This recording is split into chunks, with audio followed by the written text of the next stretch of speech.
तर नमस्कार मित्रांनो. तर आज आपण इंजेक्शन मारत आहोत पक्ष्यांना.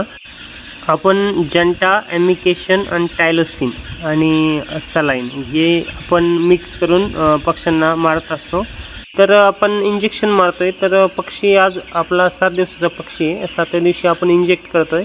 तर याचा फायदा असा, ते अँटीबायोटिक म्हणून काम करतं. तर अँटीबायोटिकने काय होतं की जास्त प्रमाणात सर्दी येत नाही किंवा पक्षी ट्रेसमध्ये जात नाही आणि जास्त प्रमाणात ग्रोथ पण घेतो पक्षी आणि इतर प्रॉब्लेम पण येत नाही. त्यासाठी आपण इंजेक्ट करत असतो. तर बघू शकता आपले मित्र इंजेक्शन मारतायत. तर जो आपण मानेमध्ये इंजेक्शन मारतोय, तर काही जण काय करतात की छातीमध्ये इंजेक्शन मारतात. पण मानेमध्ये आपण का मारतो की जर समजा जास्तीत जास्त मानेमध्ये मारल्यानंतर सरळ शरीरामध्ये लवकर भिनतं, आपण जे इंजेक्शन दिलेलं असतं त्याच्यामुळे ते मारत असतं. तर बघू शकता माझ्या पाठीमागं पूर्ण फार्ममध्ये आपण इंजेक्शन मारून झालेत.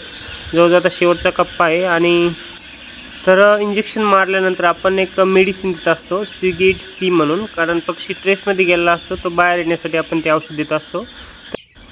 तर हे आपण 7व्या दिवशी दिलं आणि एक आता आपण एक 18व्या ते 21व्या दिवसामध्ये परत एकदा इंजेक्शन करणार आहे. तर व्हिडिओ आवडल्यास लाईक करा, कमेंट करा, शेअर करा. धन्यवाद.